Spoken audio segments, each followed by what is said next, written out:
Hello friends, welcome back for Bitcoin Technical Analysis. I'm your pal Rocky Outcrop. We're all Rocky Outcrop competitions here together on the channel, and let's have a look at the charts. What's called looking at the charts, Rocky Outcroptics. So what are the Outcroptics on this today? Maybe I'm pushing that too much, I don't know. The current price that we've got up now above my head here, beside my head, or just whatever, is $7,066, and I've drawn on a couple of converging chopsticks here. On the chart, we have this downward sloping trend line up above, and it's only got 2 touches on it, but we're just going to go with it. Let's give it a third touch, shall we, by bringing it all the way up? Nah, let's not be silly. Just leave it there for now. And we've got this upward sloping trend line down below here, converging together to form a sort of triangle shape. And I kind of wonder at the minute if we'll see something like this on the go, perhaps even coming up to where the top of this downward sloping triangle is, and in around that 7,250 area, before then perhaps coming back down again, or indeed, just sort of meandering in this range here, kind of in that sort of 6,850 lows to 7,250 highs area. With possible fake outs happening, going as far as maybe the 6,600 236 Fibonacci retracement point there, or perhaps up here to our previous highs at the 7,450 or so level, and challenging these other Fibonacci's that we have on the charts, sure, but just kind of looking at in terms of the structure here. And if we were to get some sort of breakout now, I know this is crazy and we don't do this much on the channel or whatever, but let's just take a kind of measured move off the back of that and take a look at where that would put us on the upside. Now, of course, we also don't talk about going for full measured moves really ever, but if that price there on spot was up at 8,500, it's worth bearing in mind that on the CME prices, that would be right up in the middle of this gap here, actually at that in around this area of previous resistance, so profit taking line you could call it, where the 200 simple happens to be in this box that we've got drawn out to show us where the gap is currently towards the upside on the CME chart. So you'd have that on the go. You'd be asking questions about whether or not they'd fill that whole thing in, and well, anyway, the scenario from what we're looking at right now would have changed quite a great deal, because you're looking at a big percentage move up in price and having gone above previous areas of where we fell down at. And of course as well, you'd also be looking towards whether or not on the spot prices at that point between this area here and where we are now, if that turns around from around that point there, then you'd maybe have some hidden bearish divergence on the go. Well, we pointed that out in the past, but I'm kind of, yeah. So I was just struggling to see it. As you can see on the RSI over here, for instance, at this previous high, to whatever high you came up to, if it was below that 9,000 and you sank that back down again, you could be looking at the bigger picture and saying on the 24-hour time frame on this downward trend of highs and lower highs and all that we just made another lower high and there's hidden bearish divergence to boot. So that's what we could all be looking at for on that side of things, were all that to happen. And let's just stick it to the downside and see what we could be looking at, for instance, instead, and say that would take us all the way down to the 50% retrace level on this Fibonacci retracement that I've drawn in here from the it's a speculative Fibonacci, you could say, going from the wick down here at 3,850 or so up to the highs that we had at 7,450, and just kind of looking at that and thinking, where are some key areas here? And you've got this other low that we had back here at 5,800, and you've got this 382 at 6,080, but you've also got the 236 over here at 6,141. There's various areas on the way down you'd be going past, of course, just like there are towards the upside. But if it did come down here, that'd be all that way down towards the 5,655 level, and not a million miles away from looking at the 236 retracement over here at 5,500. So there could be a big move on the way in the future. That's obviously both those are quite big moves really overall, and that kind of goes along with the story of having this downward sloping volume that we've got on the go. At some point, this has to kind of something has to change, I suppose, in a sense. Can't consistently go all the way down all the time, and it ties in with the idea of this sort of consolidation type feeling that we've had really on the charts kind of since all of April so far, really, with obviously lots of moves to the up and down side to take advantage of, but that's kind of what we've been looking at. So I've got these two exclamation marks drawn in here so we can kind of see the wee warning sign things, and at that sort of high 7,450 and 6,600. If this was, if you could easily see volatility taking things to these areas and potentially fake outs and breakouts and whatever, and there would be good enough zones to be managing your risk at, I think, in terms of just kind of pre-planning this one out a little bit. I'm not a financial advisor, none of this financial advice.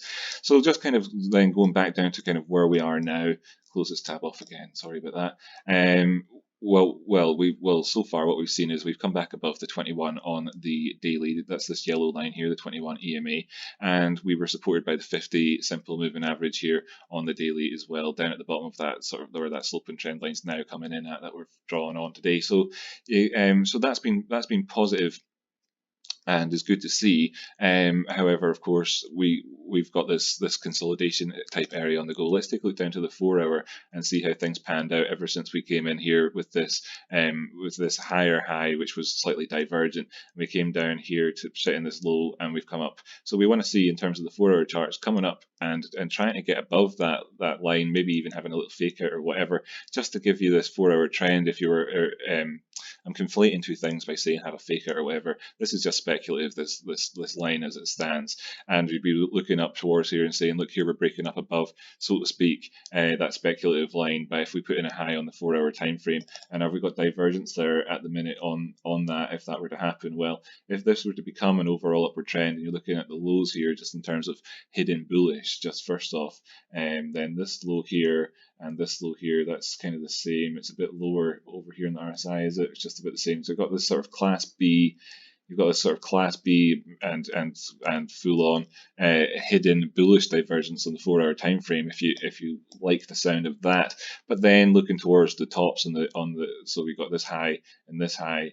And we know that actually that's convergent on the stochastics. It was divergent. The MACD was divergent. It was a score draw there. We had two each overall. So this is just this consolidating at this current time, as we know. And so then, of course, where the area to kind of be aware of, I suppose, just in the immediacy, is that 7,200 level, as we've spoken about in various previous episodes, where we know that there's resistance coming in there, and that 50%, 7,190 there, as we look at that. And that's kind of really where the situation is for today, for now. So let's just, I suppose, just to mix things up a little bit, take a quick wee look down at the 1-hour chart where we can see if anything else is going on. Who knows how this will pan out. Got this here. I wonder if there'll be a small 1-hour time frame cup and handle type consolidation phase here, or downward sloping trend just for a little bit, and then potentially come on up. That would be interesting if you could get that with the go, and this volume pattern here could maybe suggest that you could maybe get something like that. We'd want to be seeing the prices staying above 7,000 really for that to be the case, with these two being a sort of double top idea and then moving on up, and the targets from that could be those 7,200s or so. Again, not financial advice, not financial advisor, just in terms of how maybe you could look at this for a wee while. And in terms of actually just where we are right now, though, we are challenging at this top here. It'd be good to see it just actually maintain it above that right now, and maybe go on up and try that 7,200 from here. So suppose you've got a couple of different risk management areas on the smaller time frame where you could sort of manage your risk fairly easily if you're looking for something just, in the immediacy after this video's come out. However, in terms of the bigger picture, learning something, I came down here for a reason, didn't I? To try and see if this is kind of good. We're trending towards the upside here with this, obviously. Want to see this staying in this position with the positive above the ADX, moving towards the upside, and want to see this try and come up here and get this. That's not divergent, but back over here where we have these highs. you see, if the prices don't actually manage to make their way up to the 7,250, then you'd have a little bit of that bearish divergence possibly on the go, depending on how this RSI pans out. Currently, it's right positioned there.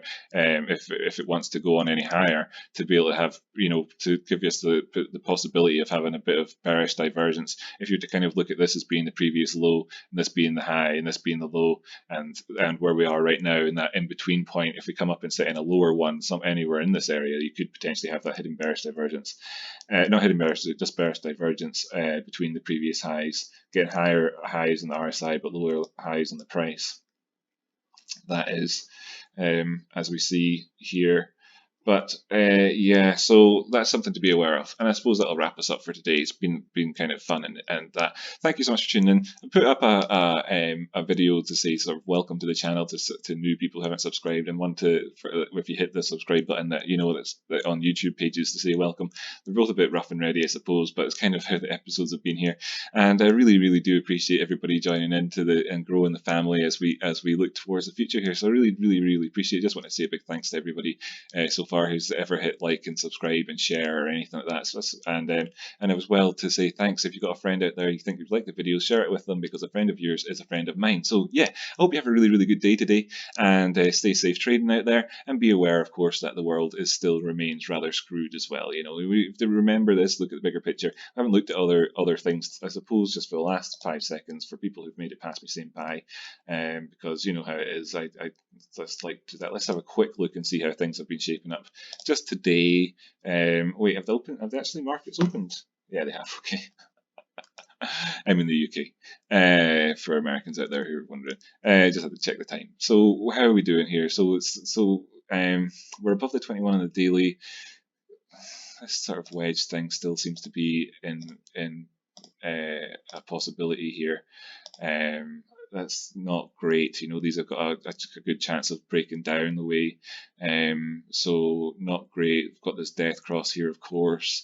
50 simple in there could be acting as resistance for us. Yeah. So just in terms of the general markets out there being really shaky. Of course, there's oil over here as well. You might be interested in $14. It's not actually changed that much since yesterday. A little green candle, I suppose, so far today. When you're looking at the bigger picture. So stability, relative stability there in the oil markets. Yeah, I don't know. It's crazy to say that when there's only a 26% rise today, compared to whatever. So anyway, a lot of fun out there. Just remember that as you're looking at the Bitcoin prices and stuff like that. If volatility comes right back into the market, hits you in the face like a big old wet fish, then because it's out there in the world. Right. Thanks so much. I'll catch you in the next episode.